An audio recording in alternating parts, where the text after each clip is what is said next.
Alright guys, welcome back to another Opera on the video where we're going to be talking about my pull plans for the characters that was featured during the community live stream. We're going to go over briefly what changes they are going to be getting, what new weapons they are going to be getting, and then I'm going to let you guys know whether or not I am going to pull for them again on the global side and kind of just like see just based off of my usage of these characters if I'm going to change my mind on any of them. So let me know down in the comment section below what your plans are going to be. Who are you going to be pulling for? Who are you going to be skipping? Whatever it is that you are going to be doing for the next month and a half's worth of banners, content, and all that good stuff that is going to be happening, feel free to let me know down in the comments below. You guys already know I'm nosy and I want to know what you are going to be doing for all of the banners that are going to be dropping, because yeah, it is going to be a very heavy month and a half because there are a lot of good banners. There are a lot of good characters that are going to be getting their weapons, and it's a lot of characters that a lot of players have been anticipating for quite a while now. So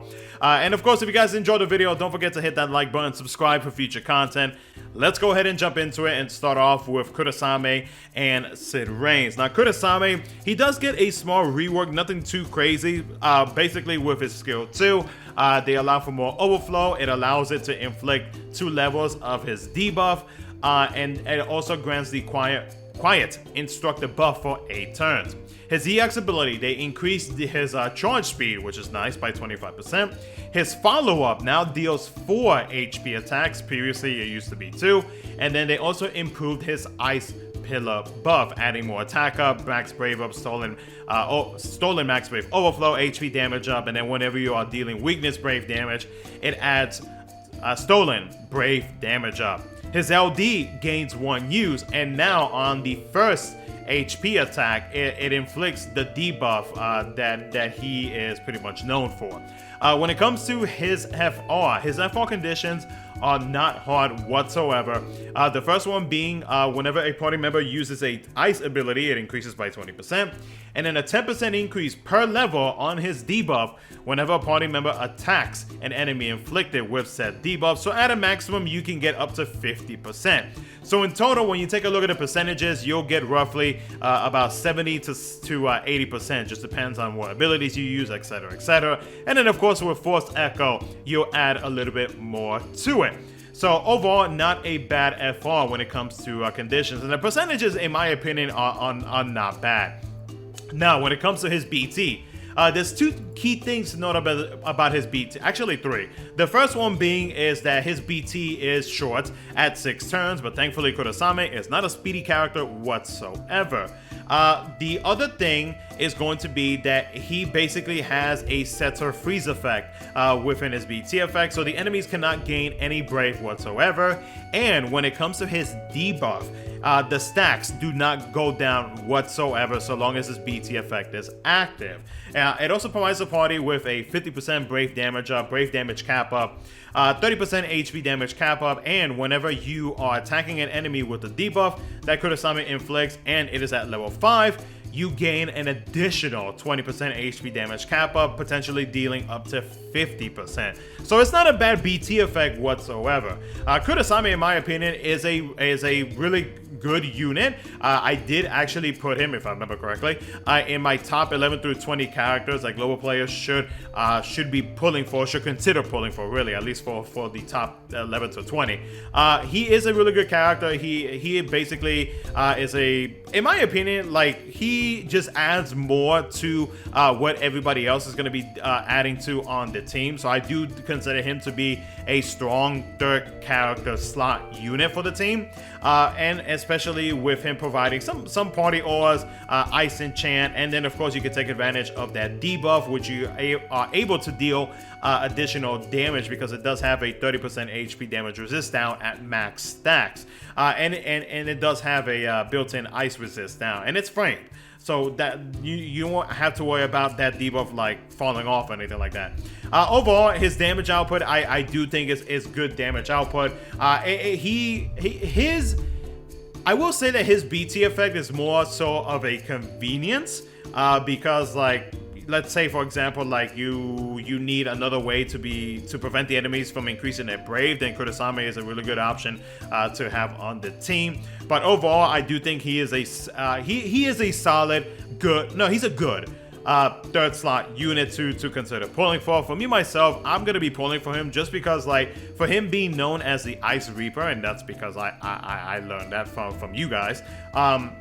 And just because he looks badass in my opinion, so I'm gonna be pulling for him once again, just because like I do enjoy the effect that he does offer, and overall I think it's a really good one for some players who are wanting to take advantage of his effect to consider pulling for. Now Cid Raines is the other character that is gonna be getting some changes as well. He is not gonna be getting a rework. All he is going to be getting is his Force Echo, and that's it. So basically, what changes is he going to be getting? Basically, while his FR is active, now they added so that whenever you are in the chase, you'll be increasing the amount of damage that you do as well, and even the HP damage cap as well.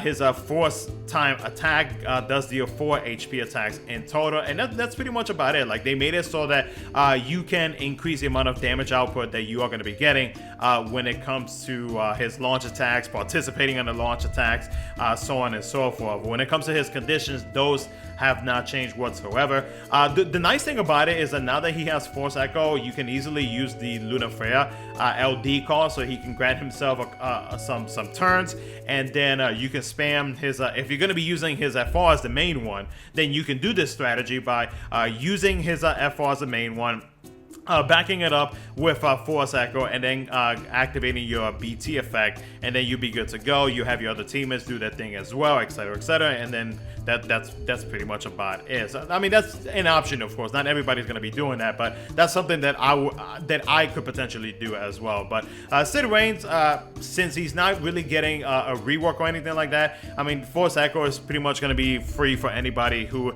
is going to be who has already pulled for his kit. But overall, it's a free Force Echo, really. That's pretty much about it. I mean, like, and for him, being able to deal attacks while in the air is still a pretty nasty mechanic.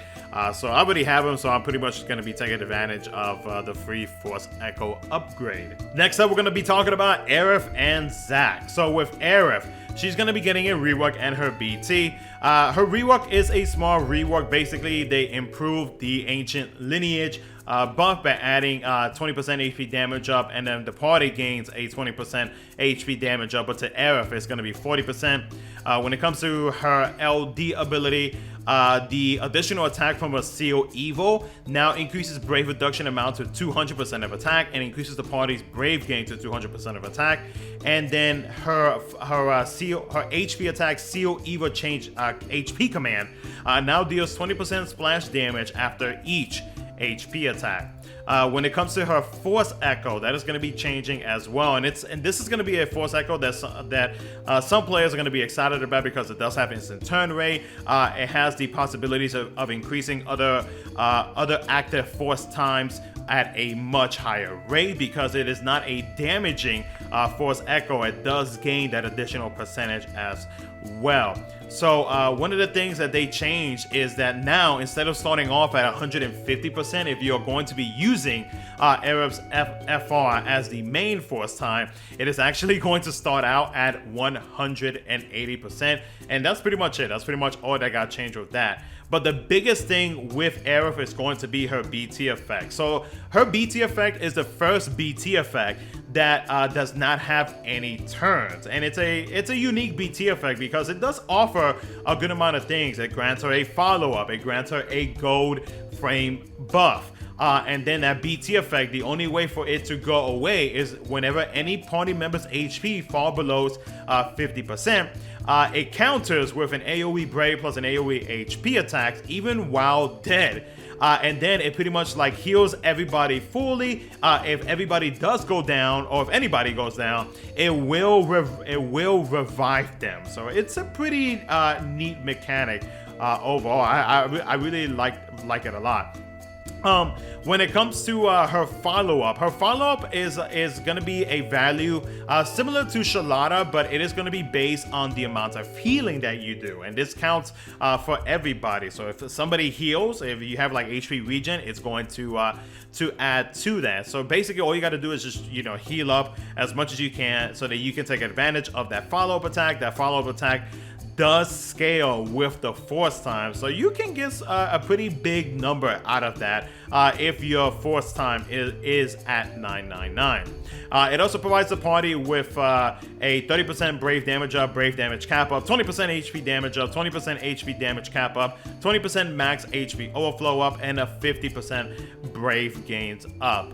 Again, it's a really good BT effect, one to really consider pulling for, and it's one that I'm going to be pulling for myself once again, just because it's a really strong one, especially with her getting FR Echo and it has instant turn rate. It's going to be one that players are probably going to be taking advantage of just as much as I did. Next, we'll take a look at Zack. Now, Zack's rework, he got a lot with his rework. So his skill 1 now deals, or actually it still deals 3 HP attacks with a brave potency increase, allows for more stolen max brave overflow, and does recover brave by 50% after each HP attack. His skill 2 now deals 6 HP attacks. It does gain more brave potency, allows for 150% stolen max brave overflow, does recover 50% brave after each HP attack, and then whenever you are attacking an enemy targeting self, it does trigger an ability extension follow-up, which is basically his skill 1, which is nice. It's a nice add-on. His EX ability, his EX passive, they added more brave damage up, brave gains up, stolen and gain max brave overflow up. When it comes to his EX ability, no changes to the amount of HP attacks. They did increase the brave potency, allows for 200% stolen max brave overflow, and recovers 50% brave after each HP attack.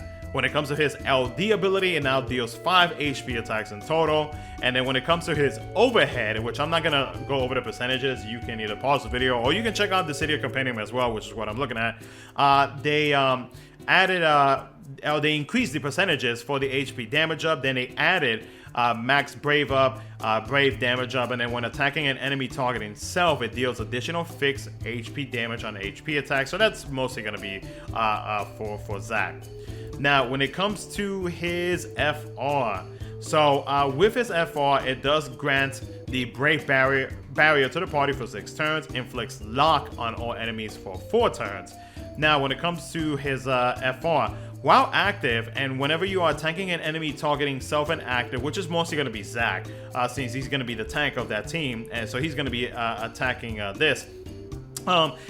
He does gain a 50% HP damage up and 50% HP damage cap up. When it comes to his force conditions, a 20% increase whenever a party member takes reduced brave damage, which does include absorb. Thankfully, Zack is able to provide a shield, so you ain't gotta worry about that.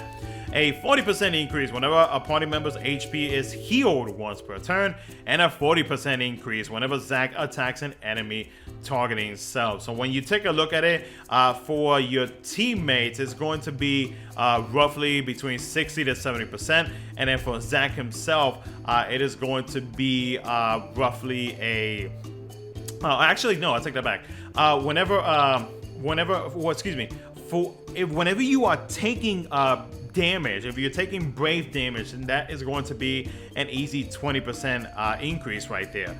For your teammates, it is going to be a 40 to 50% depending on what skills you use, and then for Zack, it is going to be at around an 80 to 90% increase, so just depending on what's going on. So DFFOO conditions, not too bad. It has a little bit of mix of both, like off turn, like taking damage, and then like a little bit of on turn when it comes to dealing damage onto the enemy.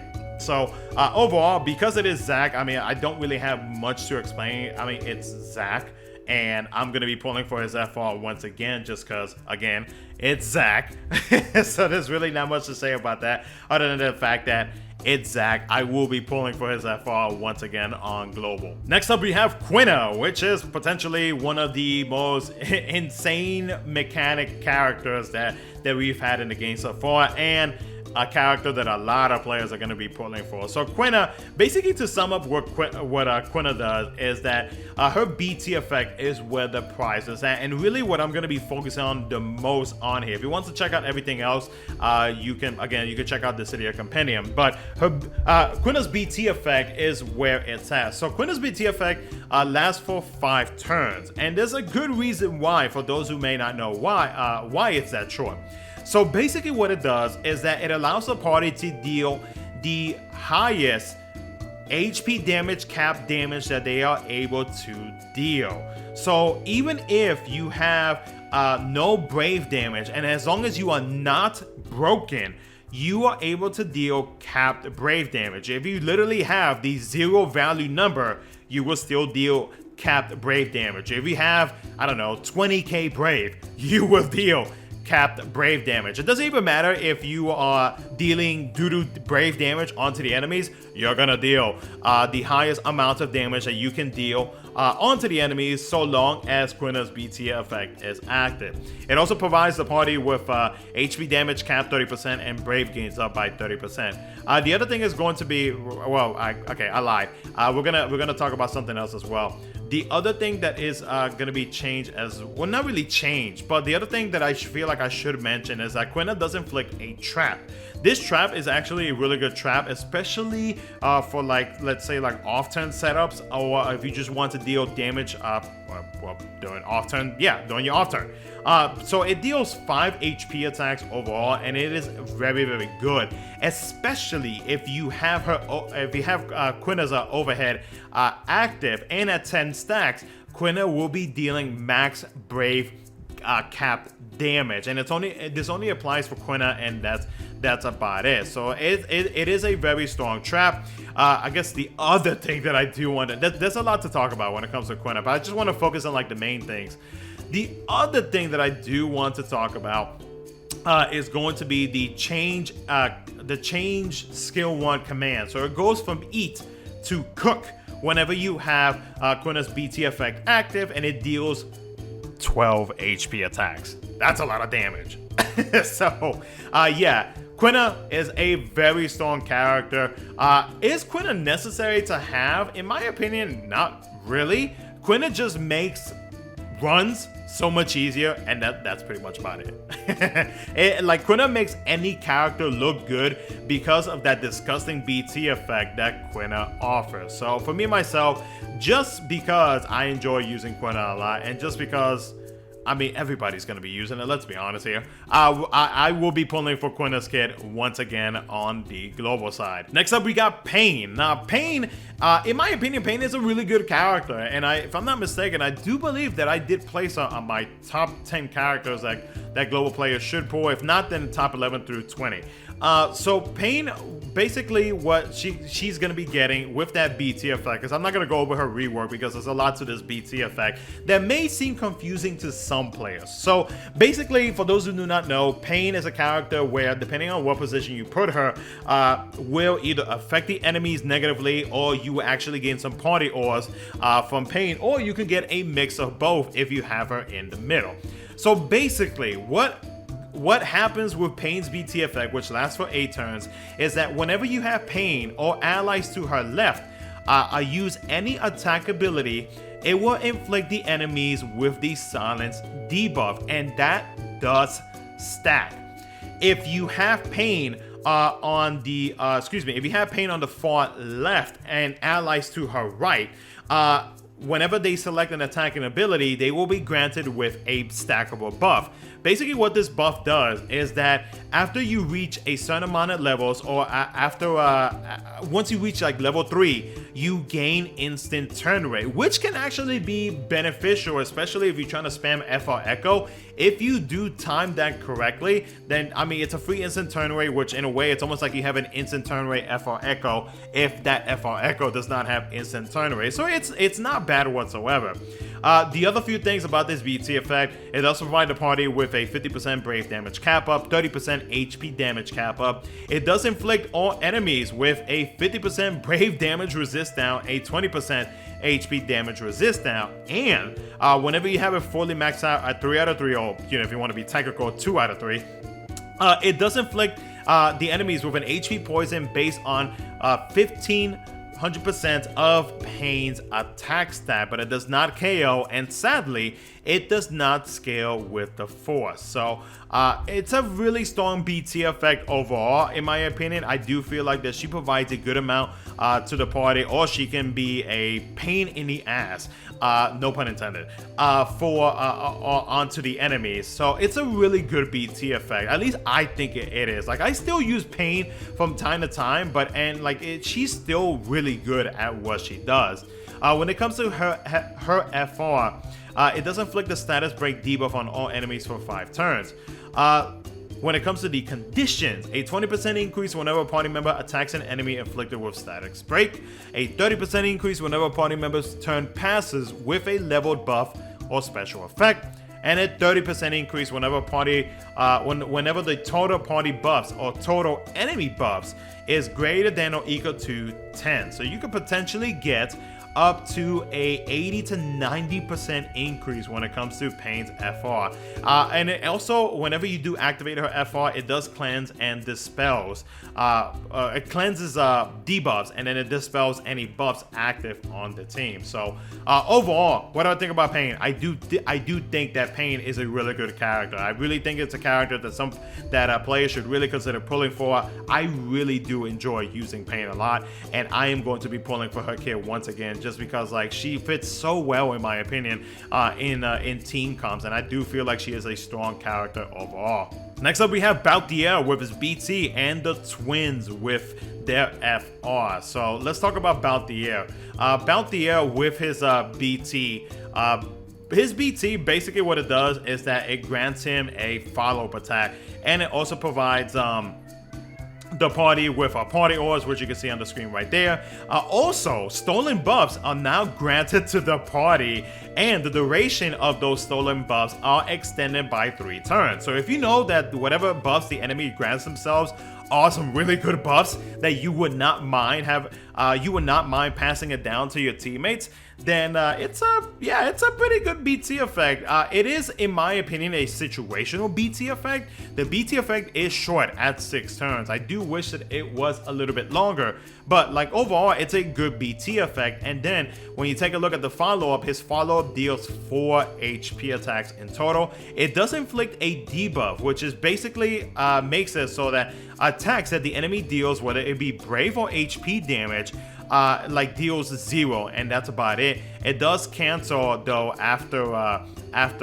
it is triggered. So it is a really nice debuff to have on top of the follow-up and on top of everything else that he gets when it comes to his BT effect.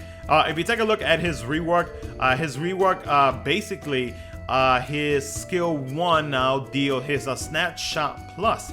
Now deals 4 HP attacks in total. Let's see here.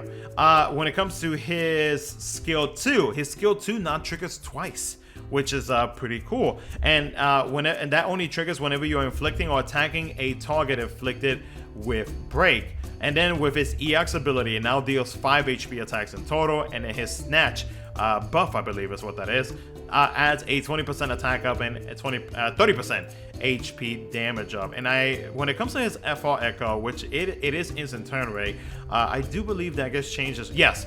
So whenever you are attacking a target with no buffs active, the party will be granted with a 30% HP damage up and 30% HP damage cap up. And the FR attack now deals 5 HP attacks in total, and that's pretty much like the only thing that's happening. So what do I think about Balthier? Really becomes a much stronger DPS in my opinion. Yes, he does have some utility within his kit as well, but with the damage output that you could potentially get out of Balthier, now that his skill 2 triggers twice, and if we have his BT effect active, that is just constant HP attacks over and over and over when it comes to his skill 2. So yeah, the damage output for Balthier has definitely increased 100%.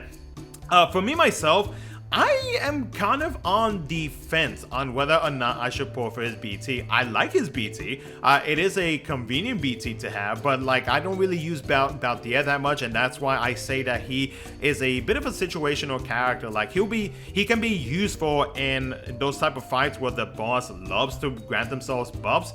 But it doesn't mean that you cannot take him into like fights that do not have that type of requirement, or that would make things easier for Balthier to take advantage of.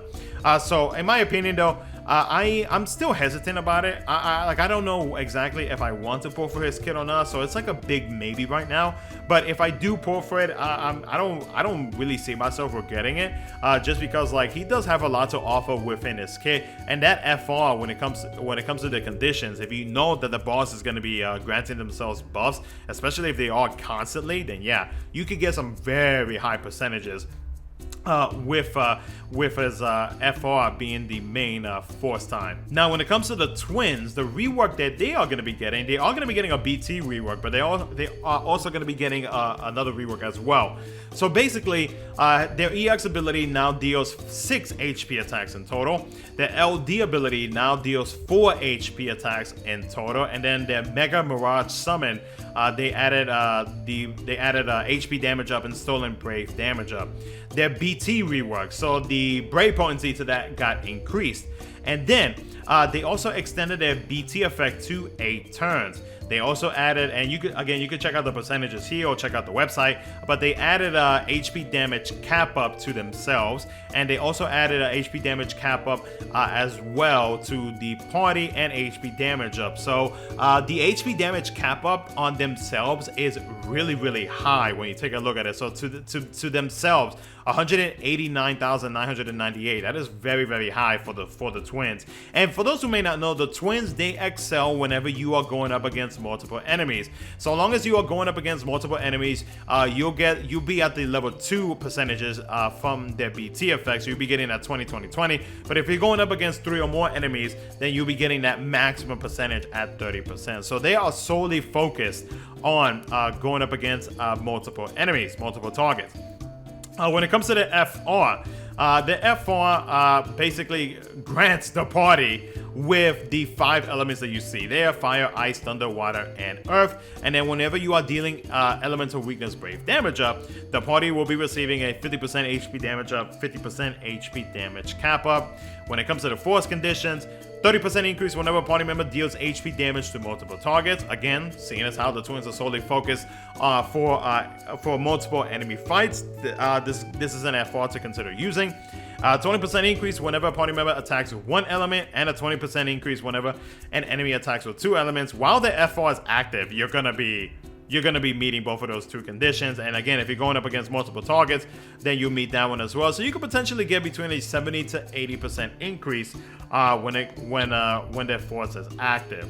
I'm gonna be honest with you guys, as much as I enjoy using the twins, like they are not really an option for me that I would consider using. Like, yeah, I pull for the FR, but I cannot remember the last time that I used them. So unless I get them in the free multi, because I do believe there is a free multi, I am probably going to hold off on pulling on the twins, just because like I didn't really use them like that, and I would rather save my high power stones for another character. Again, they excel when it comes to going up against multiple enemies, but I'm probably going to hold off unless I get it like in a free multi. But I'm probably going to leave them unbuilt unless I really feel like it and I change my mind. But overall though, damage wise and everything, like I do feel like the damage output is pretty good.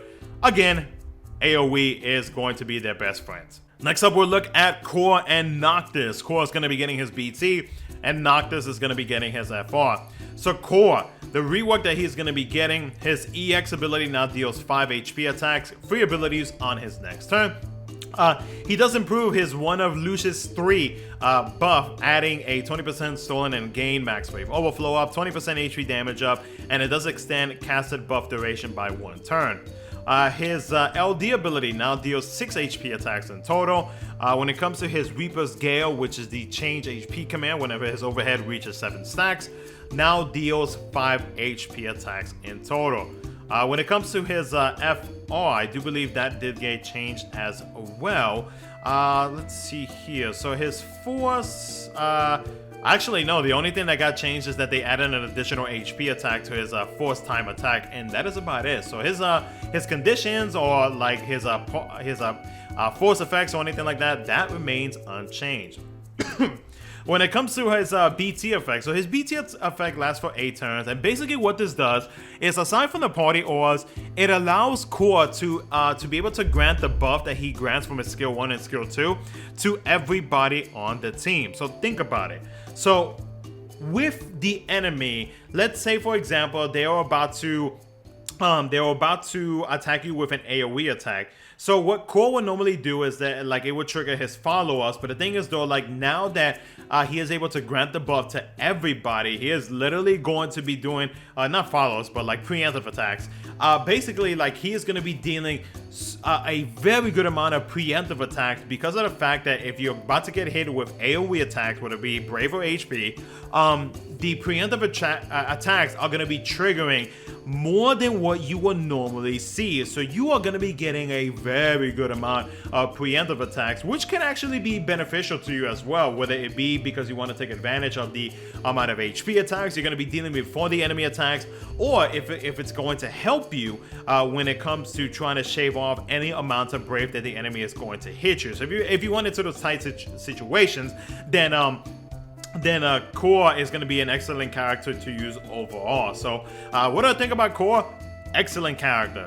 Excellent preemptive character. He actually works very, very well for a character later down the line by the name of Vice, because Vice is a very strong preemptive attacker as well, and both of them working together alongside with whoever else that you have on the team, man, you're gonna see preemptive attacks galore. And I do believe I did upload a gameplay about that as well. So if you want to check that out, you're more than welcome to. But like Core, in my opinion, like with him having the ability to be able to grant the ability to be able to just spam preemptive attacks so many times and grant that buff to everybody, I do think that he is a character to really consider pulling for, because yeah, I mean, it's just going to be attacks upon attacks upon attacks. and I don't think nobody's going to be complaining about the amount of attacks that you're going to be getting. Noctis is the other character that's going to be featured with Core's upcoming Lost chapter. So Noctis, with his rework, he is going to be getting a BT rework at that. His rework is pretty nasty. Like, literally, they just gave him a whole bunch of HP attacks within his kit. Like, a lot of HP attack. There's a lot to go over with his rework, which I'm not going to go into. His LD now deals 4 HP attacks. It's not 1 HP attack anymore. So that's nice.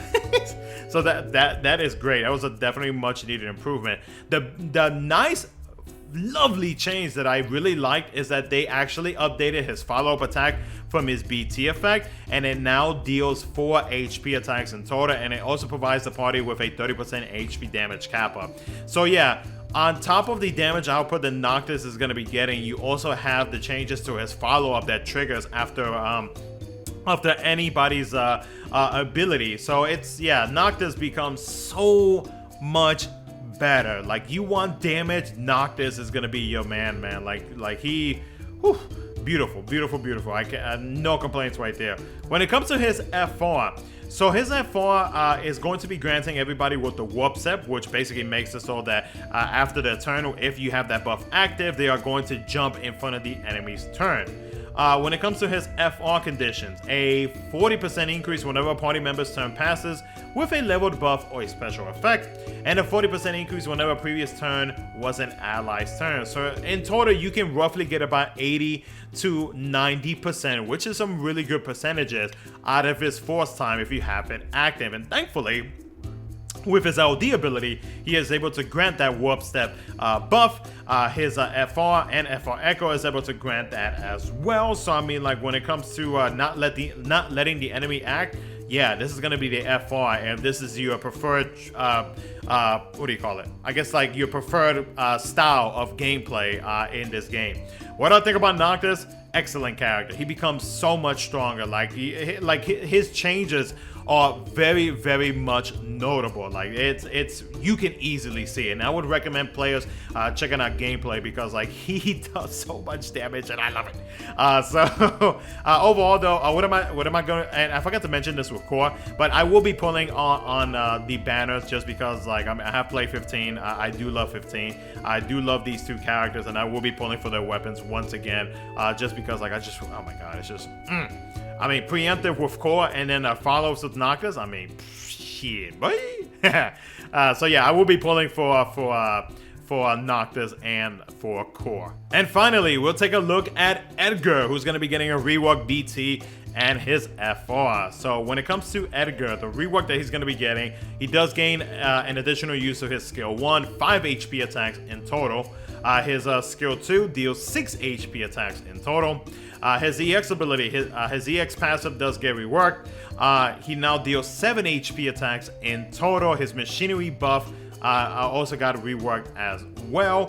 When it comes to his LD ability, I mean, when you take a look at it, like the Royal Shock, 4 HP dumps, the Plus version, 5 HP dumps, and then his Bio Blaster, which is his change HP command, deals 5 HP dumps in total. Like he got, when it comes to like damage output for him being a debuffer, it's really good. Like I actually like it. Like I've never used Edgar in the passive 4 until he got his FR and BT, and I was actually impressed. Like I was really impressed by how good Edgar is. And the thing is though, like for those who may not know, Edgar is a character where he does inflict a debuff, which makes it so that whenever you attack an enemy with different types of brave attacks, you're going to be hitting, you pretty much allow yourself to be hitting for weakness damage. If you hit the enemy with magic brave damage, you're going to be inflicting weakness damage. When it comes to range weakness damage, and you know, so on and so forth. So yeah, it's a really good one in my opinion. When it comes to his Force Echo, basically whenever you are attacking, or whenever a teammate is attacking an enemy, and they deal melee, ranged, or magic weakness brave damage, it increases by 40%, and then a 5% increase per debuff whenever a party member attacks a debuff enemy, maximum 40%. So you can get roughly between like 80 to 90% when it comes to the increasing his HP damage bonus. So it's not bad whatsoever, and thankfully Edgar is able to inflict multiple debuffs, and if anything you could just use call abilities and inflict the enemy with debuffs with, like, let's say Laguna's call ability or Meditalian's call ability, whatever you want to do. When it comes to his BT effect, so his BT effect lasts for 8 turns and it does inflict a debuff. So the BT effect makes it so that it provides the party with brave damage up, brave damage cap up, HP damage up, and HP damage cap up. The trap attack. This triggers after an enemy acts. And what this does is that it does grant an HP damage up or by 100% to Edgar. It does cancel the target's break status, inflicts break on the target, and it deals 6 HP attacks. The thing about this debuff though, which is a bit of a bummer, and I mean it can be convenient if you, let's say, the enemy gains out like a whole bunch of brave out of nowhere, and like you actually no, that would not work because this triggers afterward. Come on, Simply. So like basically when you look at this trap debuff only lasts for 1 turn. So if it were to last a little bit longer than that, then that would be nice. But seeing as how it only lasts for 1 turn, I mean, like, it's kind of like, like, sure. I mean, like, I guess it's something, right? I mean, the only time that I would see that it could actually benefit you is that after it triggers, and if you know that the enemy is about to either jump in a turn order, then at least you have some type of brave control when it comes to that. Or if you know they have back-to-back turns, at least like you'll be able to hopefully stay alive after the trap triggers, and then, you know, their following turn activates again. So I guess that's something when it comes to that. But like I do wish that the debuff did act I wish that the debuff did last a little bit longer, but I mean, like, I guess that's just an additional HP damage that you can deal onto the enemy. So, what I think about Edgar, though, I do think Edgar is a good character. I really do, and I like the fact that you are able to deal weakness damage whenever you are hitting him, whenever you are attacking an enemy with that debuff from his LD. It allows you to deal weakness brave damage. Like with the upcoming Shiba fight, like Edgar is going to be really useful for that.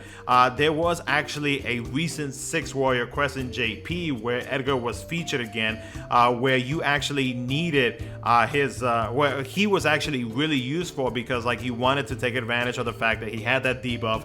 He was able to it allowed basically everybody to deal weakness damage if the enemy was already hit with that specific brave damage type. So overall, for me myself, I do think Edgar is a strong debuffer. I really like him as a character in Upper Omnia. I don't really know much about him in DFFOO. Not in DFFOO, but in FF6, aside from like maybe a few little things here and there. But I do think Edgar is a strong character, a nice mechanic to have overall. A strong, in my opinion, a strong, what was it?